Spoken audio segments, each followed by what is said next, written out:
So let's start making soap. But before we start making soaps, I want to highlight a few points. Whenever you're soaping, you have to soap in a room which is well ventilated, and kids and pets should not be around. Safety gear is very important. You have to wear gloves, you have to wear an eye gear, and you have to wear a mask. Because we are working with sodium hydroxide, or you can call it as lye or caustic soda. And as the name suggests, caustic soda is very caustic in nature. It has a high pH, is highly alkaline, and slight touch in your skin can cause skin irritation or burn. And if it goes in your eyes, it can cause damage to your eyes. So it is very important that you wear your eye gear, your gloves, and your mask, because the lye mixes with the water. The fumes are very toxic and you should not inhale it. That's why it is very important to wear a mask. So now that my lye water has cooled, I slowly pour the lye water into the oil. Make sure you don't introduce air bubbles. Very slowly, just pour all the lye water, and now you have to just mix it. So mixing you can do with either a whisk, steel whisk, or an immersion blender. I prefer immersion blender because it makes my work very fast. With a whisk, it takes a very long time to emulsify, but with a blender, it will just happen in half of that time. So just burp the blender so that the air bubbles don't get trapped. Don't mind the noise. So here the oil and the lye water is mixing. You can still see a little bit oil floating.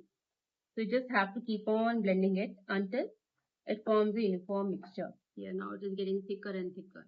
So use the blender for like 5 minutes and then just keep on stirring it. You don't want your blender to die in between. So I'm just stirring it. It'll take a little more time now. So as you can see, it has emulsified.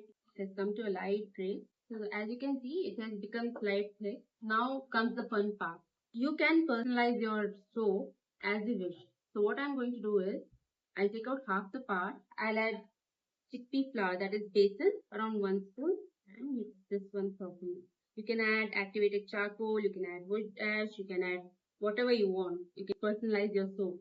It's fun to experiment with new ingredients. At least I like to do it. Make sure you're mixing it very well. So now this has become pretty thick now. It's time to put it in our mold. So I'll just line my mold side by side. Start pouring. You just need to tap the mold a bit so that any air bubbles trapped you can just take it out. Just 1, 2, 3, and even out the surface. This is always best to put the coconut oil based soap in individual molds, because it tends to get hardened very fast. In 4 to 5 hours, it will just harden. If you put it in a loaf and you have to cut, it will become very difficult to cut it. You can put it in silicone molds also. So now all the soap molds I have filled. Will wait for 4 to 5 hours for it to unmold, or you can wait till 24 hours. Be careful not to touch the soap till 24 hours, as still the lye is active in it and you need 24 hours for the saponification process to happen. So just leave it and just come back after 24 hours.